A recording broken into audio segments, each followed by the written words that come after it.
Hello and welcome back to Decoding Your Canine. And today we have a Facebook Live with Mari Valgma from the Moving Canine. And Mari is from Estonia. Woohoo! And so Hello, everyone. If you've got any questions, or please ask them, and I'm sure Mari will be happy to answer them for you. And just dig in and start typing. We'll have a quick conversation anyway. If you're watching on the replay, just say hello, and I'm sure if there's some questions on the replay that Mari will be able to get to them as well. Yeah, I'm in the Facebook group and I'm able to answer all the questions that come up in the comments. And Mari, sorry, I should have said thank you so much for joining us. Your interview went live yesterday, and I gather it was quite popular. In fact, Katya says that happy to see Mari as one of the speakers. No questions, but my dog and I have been doing her movement puzzle course for a couple of months, and it's such fun. I'll definitely be listening to the replay, though I sadly won't be able to make it live. Aww. But so actually I would love to know what the movement puzzles are, or maybe you could be a little bit more, let us know what they're all about, because that's what caught my attention when I saw you on Facebook. I'm like, that looks so exciting. Yeah, the movement puzzles definitely are eye-catching. I just want to make a comment about the timer and the music during the timer. It was like really epic. This like when we had this countdown of the 60 seconds, and I was like, this sounds like an epic adventure and a very good introduction to movement puzzles. Yeah, for sure. Yeah. During our talk yesterday, then we were talking about how physical exercise can help with behavior challenges. Yes. And the concept that actually led me to this is movement puzzles. So this is actually the way that we teach these exercises to our dogs. The whole idea, the concept, it's called movement puzzles. So basically what movement puzzles are a game where we teach our dogs a pattern of moving between two bowls. So that's the foundation of every single exercise. And I just want to clarify that very many people know it as Vito's game, but we are using it in a slightly different way. Our goal isn't to wait for the dog to figure out the exercises between the bowls, but we just use two bowls as a very clear reinforcement system that the treats will be in one of the two bowls, and dogs know that, okay, so I just ate the treat from one bowl, so now I'm going to move towards the other bowl. And gradually we start adding these small physical challenges between the bowls. So for example, just like a very simple example is that we have the two bowls, and then we put the platform between two bowls. And then it's the exercise is about step onto the platform and get the treat from the bowl. Step onto the platform, get the treat from the bowl. Or for example, we can use cavaletti bowls that you move over to two cavaletti bowls, or you can make a longer sequence and then get the treat from the bowl. By using this system, and it becomes really clear for the dogs that, okay, it's about like moving from one bowl to another bowl and doing these small challenges between the bowls. And we can actually make them gradually more complex and more challenging. We can create longer sequences so that it's not anymore just like stepping onto a platform, but maybe it's like something like stepping onto a platform, then moving around the cone, then running through a curtain of things, for example, that touch the body and give a body a tactile feedback from that. Then turn around another cone and, for example, step on small targets. So it's like a sequence of small targets, like stepping on stones, for example, and the dog goes and touches all the targets and then gets a treat from the bowl. And so you can gradually make them small, so just like one platform, for example, and you can gradually make them bigger. And the key is that we actually, the way we build them takes away all the like frustration that sometimes dogs have when they have to like figure out things and it's maybe too challenging. But we built the exercises in this kind of very logical sequences for the dog, so that it's actually quite impressive how they see like in the video it looks like a completely random exercise and the dog just knows, right, first I go to the platform, then I have this curtain thing that I have to run through, then I have the cavaletti poles, and it's it looks really cool. So they look really impressive, but they are also, as you already know, they have quite many benefits for the dogs as well. So it's not just cool looking things, but actually it's really good for the dogs as well. Yeah. So Zoe, thank you for saying hello. And I must say, I'm very, very impressed. You've obviously used StreamYard before because I can actually see your name.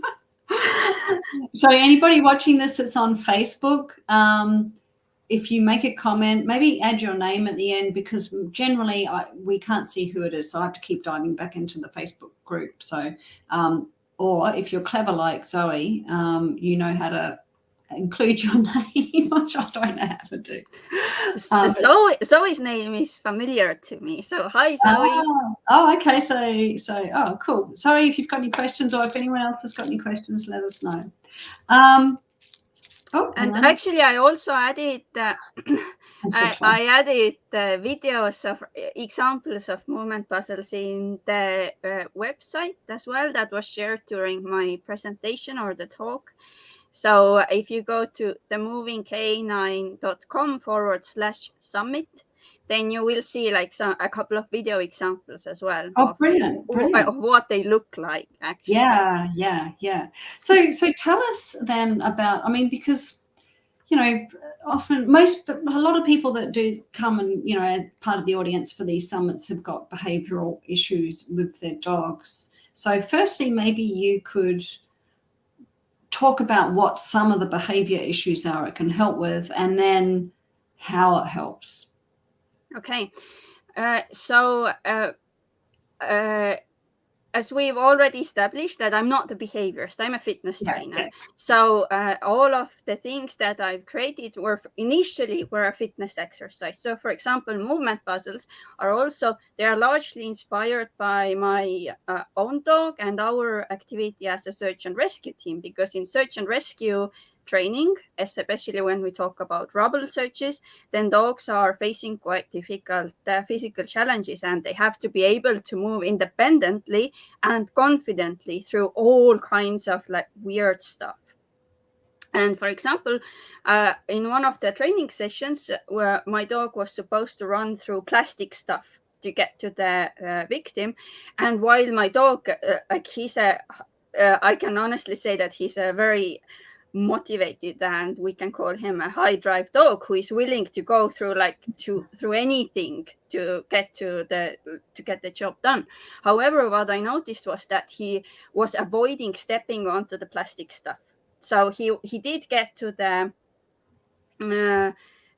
victim, he did the job, but I was like, I would actually like him to be more confident in the plastic stuff.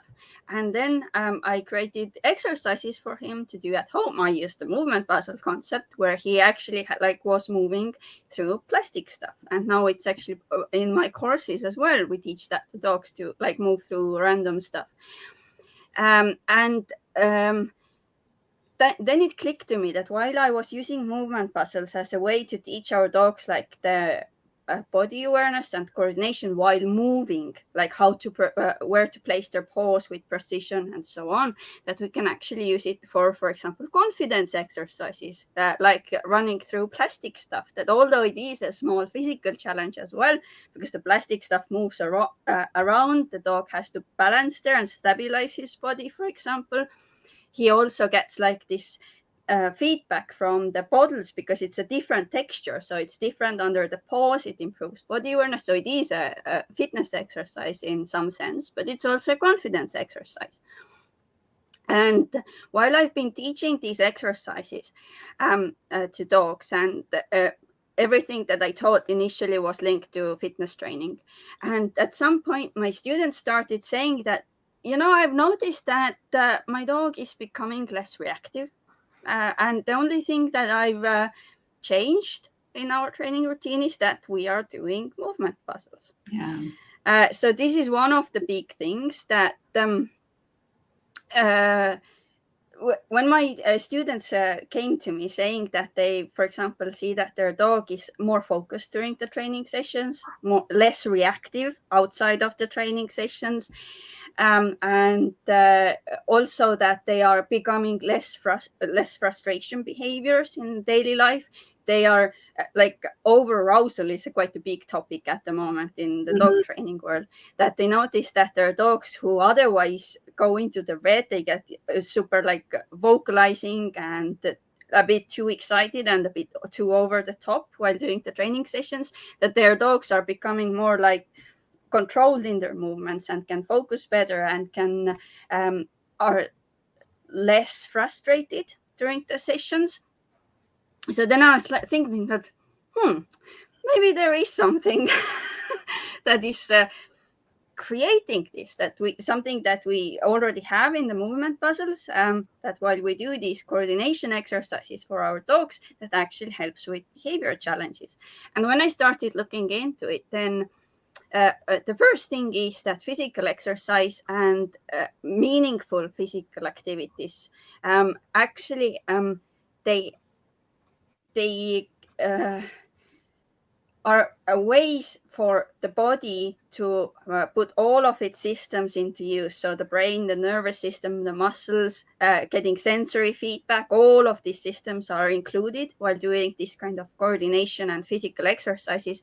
And that actually helps the body to be better prepared for more stressful situations. So that's kind of how I think that it helps with the reactivity, because like as I said, my students are reporting that they are seeing improvements, that their dogs are being less reactive.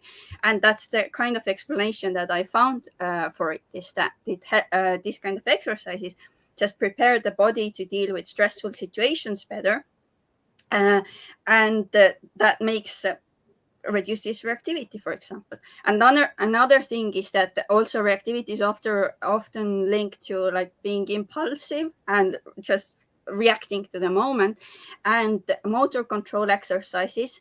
So basically where the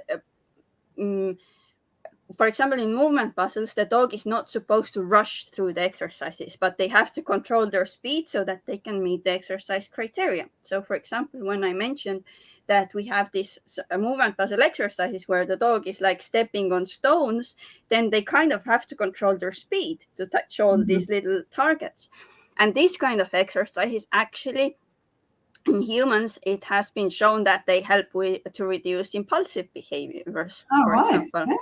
And during our previous free training event for movement puzzles, then one of the people who participated, she said that, I was just doing these exercises, and is it possible that I already saw like changes in my dog's behavior during the walk, that my dog wasn't pulling on the leash that much anymore, that he was a lot more relaxed? And I was like, yeah, it is possible, because the effects of these exercises, they are basically instant. And then the thing is that the effects of these exercises, they maybe last just for a limited time, in the sense that, for example, when you do motor control exercises, then it's known that the effect lasts for 30 minutes at least, but it's not like 24 hours or a prolonged period of time. So you kind of do need to do these exercises repeatedly. And one of the big things is that these kind of exercises, they also play a huge role in releasing dopamine, serotonin, and endorphins in the body, which are known as happiness hormones that are linked to motivation, healthy sleeping cycle,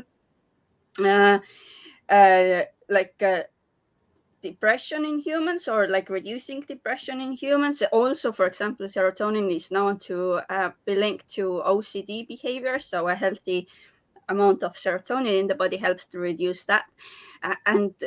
So in my mind, that explains why we are seeing these benefits in behavior world by doing these coordination exercises. so that they actually help our dogs not only to be better when using their bodies, but it also helps them to stay happier and have better mental health as well, which is super cool, I think. Yeah, super cool. So it was Angela Ahern who said this. Mari is just super.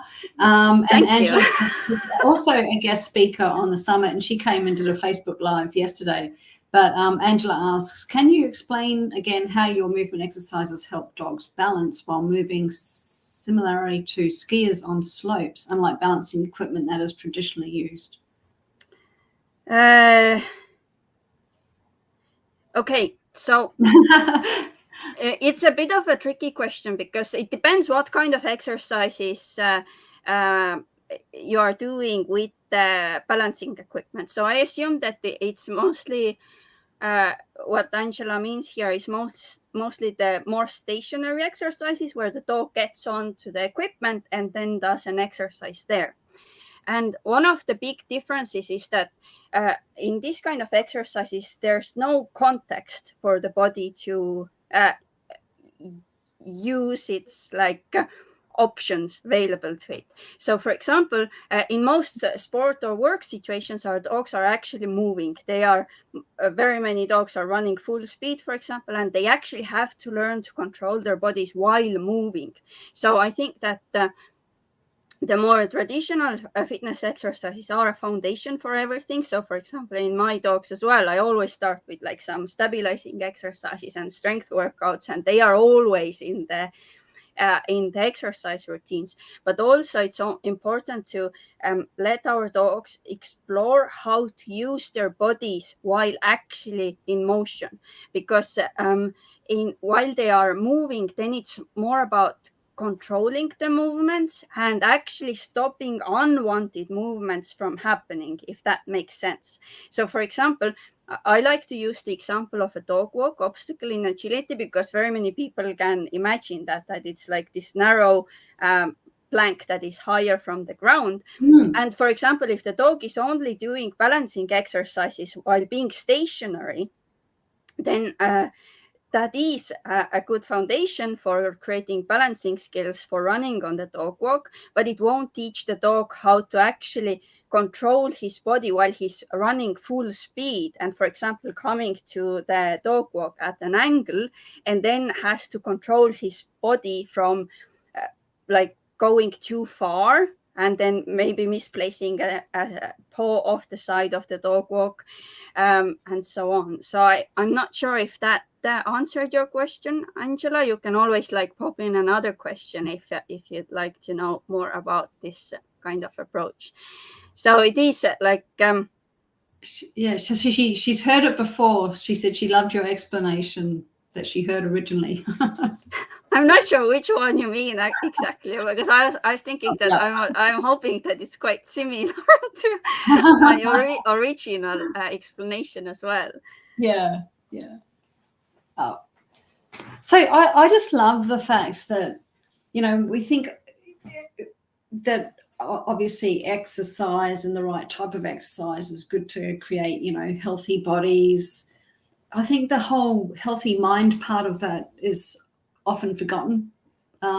Yes, and I think I also noticed that I think in the Facebook group when talking about I think it was comments about Angela's talk where people were saying that, yeah, I'm not doing sports, but it was interesting anyway. And I was like, it doesn't matter whether you're doing sports or not. It's physical activity. It's the foundation. It's for everything that is happening for your dog. And just like a story that I shared on social media yesterday is that, for example, I personally do. I can't say that I'm athletic or that I do very. You do rock climbing, don't you? Do rock climbing? I do rock climbing. Yes, because I followed you, and because I'm a little secret sideline here. I've got this secret fascination with mountain climbing. People that climb mountains and rocks. But, I read books, I consume lots and lots of nonfiction books on mountain climbing and stuff like that. I don't really know why. I'm fascinated by it. So then when we became friends on Facebook, and I'm like, She's a rock climber. Oh my god. Yeah, although I'm scared of heights, so Ah, I do bouldering, so the lower I type gotcha. of Yeah. climbing. But so yesterday I actually shared the reason why I do rock climbing, and one of the things is that I do enjoy it, but one of the big triggers why I got back to it last year. So I was doing it like 10 years ago, and then I had a long break from it, and then I returned to it last year. And I also, when you follow my social media, then in the winters I go to movement training. So this is like all kinds of different coordination and balancing exercises. And the reason why I do these exercises is because I have an autoimmune condition that causes a lot of pain in my joints. And when I exercise, I actually don't have pain. So, for example, if I don't go training for several weeks, then I can see that my autoimmune condition gets worse. I start getting pain. It's becoming uncomfortable. But as long as I go training regularly and my pain is mostly located in my hands, the more I do with my hands, like these varied things like climbing, because you have to use your hands in very many different ways, the more I do coordination and balance training, the less I have pain, basically, which is super cool, I think. Yeah. And this is another thing that always when I go climbing, I'm thinking about our dogs. And for example, when we don't offer our dogs this kind of activities, if that can be causing pain for them later in the life, because I imagine that our bodies do work similarly. So we are not physically that different. I mean, yes, they move on 4 legs and we move on 2 legs, but the way, for example, how pain works, and this is similar in different bodies and different animals, including ourselves. So I'm just thinking how important this kind of activities are for our dogs to help them have a pain-free life as well, and for as long as possible. So it's not just about doing sports. It's I also promote, although it's like not my area at all, but I always do encourage people to get moving more and doing this kind of, it doesn't have to be that you go running. In fact, for running, for example, is a very repetitive motion, and the bodies may not like it at all, but do some kind of coordination and balance activities, because it's just like it's a vitamin for the brain as well. Because also one really fun fact is that so doing coordination exercises really is a vitamin for the brain, because the brain is constantly troubleshooting and thinking, how can I like solve this problem better and how can I figure it out? And it's shown that it slows down the onset of dementia, for example, at a higher age. So even though maybe we are not thinking about it right now, but it's like coordination exercises to keep the brain more active and offer us a longer, good quality life. I guess that's why with so cool. It's so cool. Yeah, with seniors, they do that Tai Chi, and that's a lot of balancing, isn't it? They're often on, and we touched on this yesterday with Angela. I used to do yoga quite a lot, and obviously that's good for your body, but it also gives you a better posture, and I actually found myself, once I was doing it a couple of times a week, my whole posture was better. But then that flow-on effect of that is when your posture is upright, you feel better about yourself. So you feel more confident, you feel more vibrant, et cetera, and that is like such a good, if you can give that to your dogs, I mean, then that's again where the behavioral stuff sort of comes in as well. Exactly. And just like about the posture and feeling more confident. So when I started as a fitness trainer, then I was teaching more traditional fitness exercises. That includes like standing and finding a balanced stand, and doing like stabilizing exercises. And these were in-person classes. So at the moment, I'm only teaching online, but this was when I was doing in-person classes.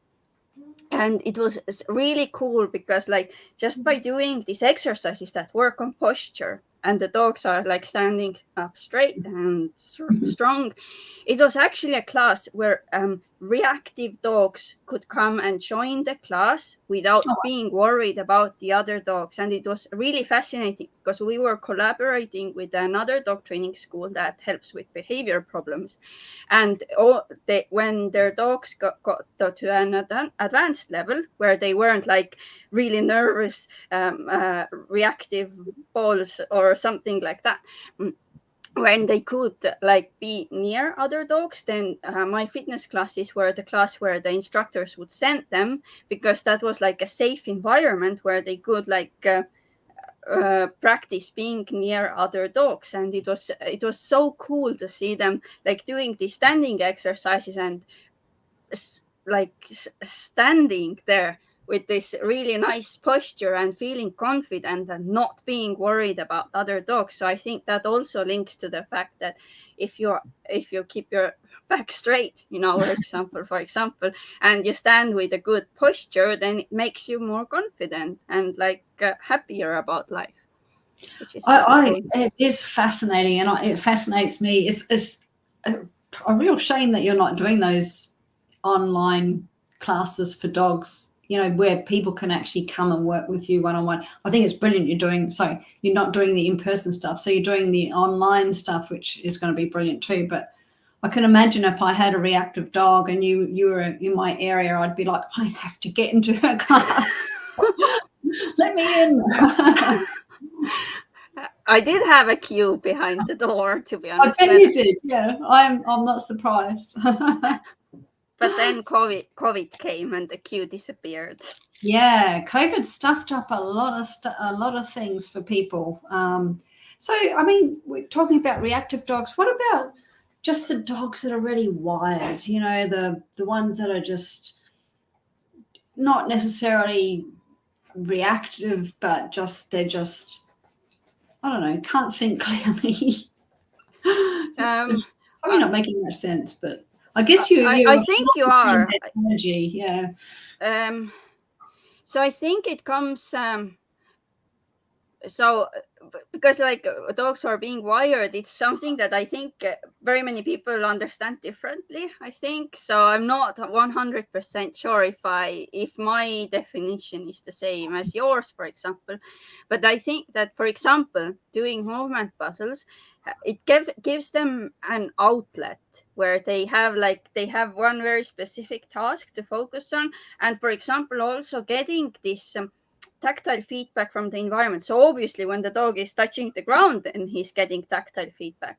But after a few steps on the same type of ground, it kind of becomes like blurry. It's like the body is no longer focused on it. It's like, yeah, I know we are running on grass, for example. But if you have this sequence of different kind of surfaces, so even just like you're doing the exercise on the grass, and then you have a platform with a different texture, for example, on in there. Or for example, where we have these exercises where the dogs are going through this plastic stuff that also gives them a different kind of feedback, and this curtain of noisy things that touches the body. Then this has a tendency to actually have this calming effect on dogs, because they are getting tactile feedback. And that's, for example, how thunder shirts work, because the dog is getting feedback from the environment that something is touching the body, and it tends to have a more calming effect. And while I'm not really saying that we should try to calm our dogs down, but I think that there's for me at least, there's this healthy level of being excited about things, and then it's a little bit over the top where the dog can't focus anymore. And also what becomes funny is that they can't move that well anymore, so their movement become uncontrolled, and that's when they become more prone to injuries, for example. So in movement puzzles, as they are getting also this environmental feedback through their bodies, and this has this calming effect for dogs who tend to be a little bit worked up all the time. And also because dogs love clarity, movement puzzle patterns are super clear for the dogs. So our goal is always to set up the exercise so that it makes perfect sense to the dog.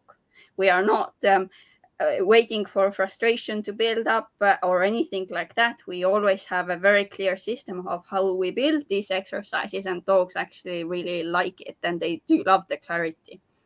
Yeah, sure. It's such a good system. So, I mean, obviously you work online with your clients, and I imagine you've got some courses and stuff. So this is stuff this people can do this at home is basically, yeah. Yes, they can. And one of the big things is that very many people, when they see movement puzzles, then they're like, oh my goodness, it needs so much equipment, like putting together this sequence of exercises. Well, let me tell you, in our class, we have a oh my goodness, like we have some students, they are so creative with their setups. They are just using their living room and setting it up like a small puzzle where the dog can move over one surface and then between other surfaces, then crawling under chairs and so on. So it's like you can set it up in your living room, basically.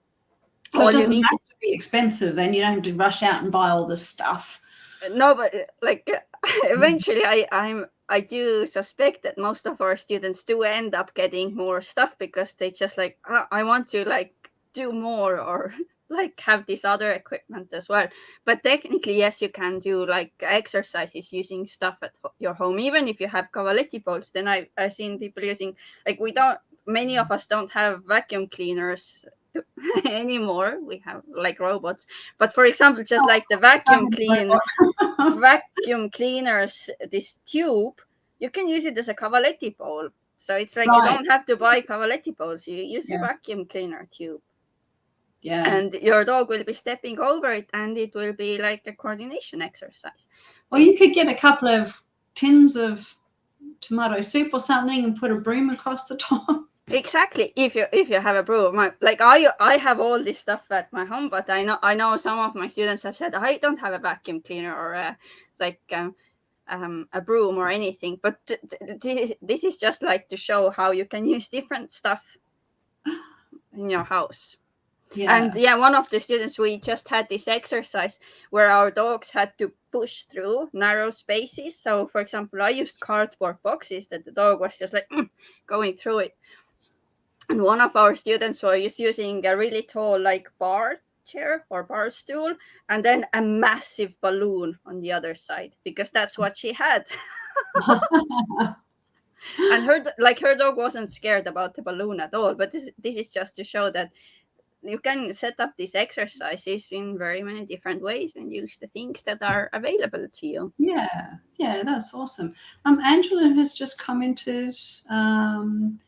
Yes, there are proteins called myokines. I probably said that wrong. Myokines, also called hope molecules, that are released into the bloodstream and can pass through the blood-brain barrier. They can change the structure of the brain and have an antidepressant effect, which makes us more resilient to stress and trauma, similar to a runner's high. Yeah. Also, reason why movement and exercise are so important. Yeah.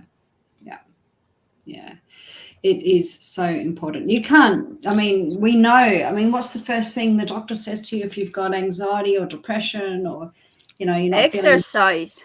Get out there and get those endorphins going, etc., etc. Yeah, the dopamine, the serotonin.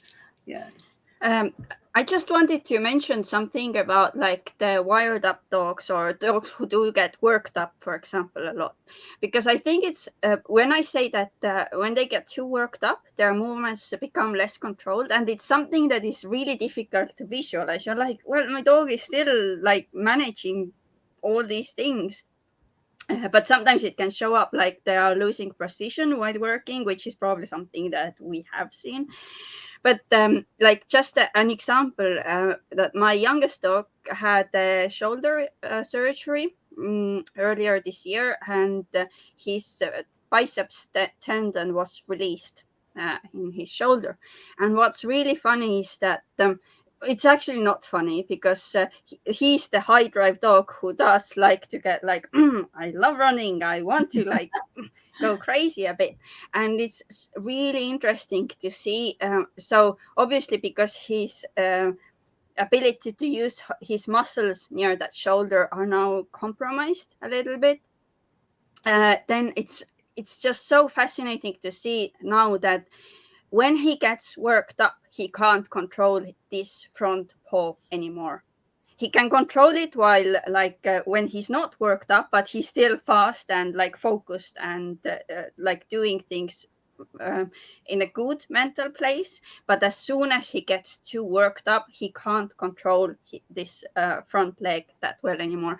And I just think it's it's such a nice illustration of how the body control reduces when we let our dogs to get over the top a little bit, which is why I think it's important that we also focus on using training methods and training approaches that don't encourage working our dogs up that much, if that makes sense, and help them to stay mentally in a good place while exercising. Yeah.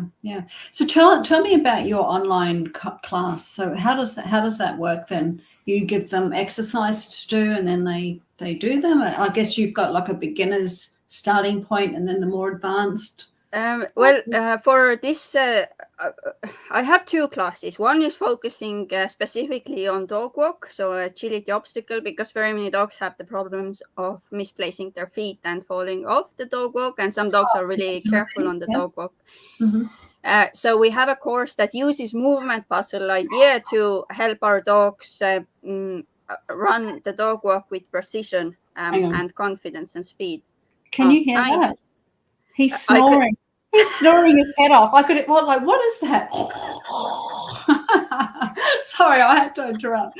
Go on. And then the other course that I have is movement puzzles. So that's like all the things movement puzzles, starting from teaching the 2-ball game to start with, and then adding the first small exercises into the puzzles, and then like all the different kinds of exercises that we've come up with are part of that course. And it's actually something that I'm really excited about, because we are constantly improving this course and coming up with new exercises that are added to this course. And one of the really cool things is that so there's the contents of the course, and people are free to work on it at their own pace if they want to, because like some people just work better by going at their own pace and just want to the contents and work it out. And then we also have this thing called monthly challenges. So every single month we have several differently themed challenges every single month, and every challenge focuses on one exercise. So for example, as I mentioned, we just last month we had this exercise of dogs pushing through like stuff. And so we during these challenges, we basically teach this exercise from zero to how you can include it in a longer sequence of exercises. So for example, with the pushing through things, we started from the very zero. So how you start teaching this to your dog with the 2-ball pattern game, to the point where our students could put this pushing through things into a longer sequence of movement puzzle, and for example combine it with moving over cavaletti bowls or going over a platform and things like that. So this is something that we do every single month with our students, and I'm quite creative with exercises. So so we have new stuff coming up regularly that gets added to the course. So it's fun. I like it a lot. It would be fun, I can imagine. So you say my dog is reactive and I do your course, and obviously I can't do it in person with you where there's all these other dogs there. So how would I take what the benefits that I've got getting from my dog by doing the moving puzzle and taking it out into the real world? Does that make sense? Yeah, it does make sense. So to be honest, I think this is something maybe we can build in the future together with behaviorists, because I can't tell them how to work on reactivity on the street, because I'm not qualified to do that. Yeah. Just to be clear. But I think that's something where maybe movement puzzles can grow in the future, that we can have some input from behaviorists to make this something that we could apply when working with our dogs in who have reactivity. It's just that I think that some of the benefits of doing movement puzzles is that you do the movement puzzles in your backyard. Yeah, you get all these happy chemicals running in your dog's body, and then that helps your dog to cope better in stressful situations, like where he's more likely to react, for example. So it's just like about building your dog's physical confidence, because also feeling good in your body improves confidence. And as we know, reactivity is often, it comes down to your dog not feeling very secure or confident in these situations. So I think that in general can help the dog become less reactive. However, I know that some of my students are actually using movement puzzle, and the fact that it's a very clear pattern for the dog, they use it near situations where their dog would have react previously. Yeah. So it's just like they use this pattern game, like Leslie McDevitt's pattern games is. I don't know if you know about it, but it's like it's quite similar. It's just that in our case we teach it slightly differently, but technically, like you can have this. You can do this pattern game at a safe distance from the triggers, where your dog is still able to focus on the exercise and just have this habit of doing this happy thing, a good pattern game that also releases dopamine in the brain, and do it like near a situation where he has history of reacting still under before. threshold. Yeah, exactly. Yeah, that I can see that being really helpful. Because I mean, if you've got a dog with reactivity, you might teach them to look at you in the kitchen, then you take it out to the backyard, then you might take it out into a place of low distraction, and then build in the trigger and keep the dog under threshold. But I can see much more benefit in using what you do, the moving, the puzzles. And I know that there are definitely dogs who would benefit from looking at the handler, and I think but at the same time, I think there are dogs who would benefit from this other option, that moving between bowls, not looking at you, still able to like freely examine their surroundings, but having a job to do. Yeah, and a very easy job that is also like something that they happily do. They are like, yeah, I know this game. And I enjoy this game. I enjoy this game, and it releases dopamine, which is like a social media like happy key. So you just have to cart your vacuum cleaner down to the park, right? Or you could like use natural obstacles, for example. Yeah. Awesome. Anyone got any questions? Let us know. Otherwise, we shall let poor Mari back to. Are you like it's your summer holidays there now, isn't it? So she's kindly agreed to come and to do this chat with us, when she'd probably prefer to be tucked up in bed with a cup of coffee and chilling out. It's not that extreme. I just like to sleep a bit longer on the summer holiday, but it's always super fun talking about these things. So thank you for having me here, and thank you everyone who's been watching. Yeah, I'm just curious, what, like, if you're a rock climber, boulderer, and you're afraid of heights, how does that work? That's actually a good question, because that's something that we do in the dog walk course as well, because some dogs are afraid of heights. Actually, when you start gradually doing easier coordination exercises at different heights and gradually move to higher surfaces and make the coordination exercises gradually more challenging, you start feeling more at ease on higher surfaces and also while climbing. So that's actually what my own movement coach did for me, was that he created these exercises where we gradually increased the height until I was around 4 meters high up on the ground, from the ground. So I think 4 meters, it's like 12 feet, I think. Meters person, Anyway, so quite high from the ground, and I was doing coordination exercises near the edge, and after that like bouldering became super easy. Wow, so now you should be able to go 8 meters or 20 meters or... Well, we'll see about that. Anyway, but this is something that we do with our dogs as well, that for them to feel more at ease while running on a full height dog walk, we actually do different kinds of coordination exercises on higher surfaces, and only then ask them to start moving and even running on higher surfaces. But first, they have to feel comfortable. Zoe says, I would love it if you could drop some of the related study links into the group, if that's possible. I love reading geeky stuff. Yes, of course. I'm sure Mari can do that. You've got studies there? Yes, we can. I can post some links there.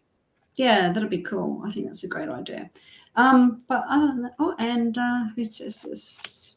I would assume this is Angela. Yeah, Angela says, I really enjoy Mari's approach, and her course is so helpful. Yeah, I enjoy her approach too. Yeah. Mari, thank you so much for joining us. Enjoy your summer holiday. Watch out for those bears and the wolves and the, yeah, the woods. I guess winter is safer because bears are hibernating then, but now they are out there. Have you seen any? No, I haven't. They don't really show themselves. It's funny. So I usually see more wildlife in city forests than properly out of the city. I don't see any animals because they are so scared of people and the dogs going through the forest that they are long gone before you get there. Yeah, they can hear you coming, can't they?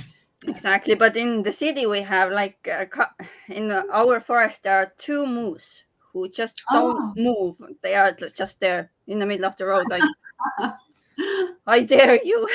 Yeah, no thanks. Past me. You wouldn't want to, would you? They're quite dangerous, I think, aren't they? I think the European ones aren't that dangerous, but yeah, it's like usually I turn around and then go back because I'm like, I'm not messing with you. Yeah, no, it's not worth it. It isn't worth it. But it's just funny that they don't move out of your way. They are like, I'm just standing here. I mean, you can do whatever you want, but I'm just here. I'm here. What are you going to do about it? Exactly. You may have a dog, but I'm like, who cares? Yeah. Mari, it's been an absolute pleasure talking to you again. And please drop those links into the group. That'll be amazing. I will try to look something up and post it in the Facebook group then. All right, well, thank you so much for having me. Thank you so much for listening, for watching. So it has been a pleasure. Yeah. Thank you, everybody. Have a great day, evening, morning, whatever.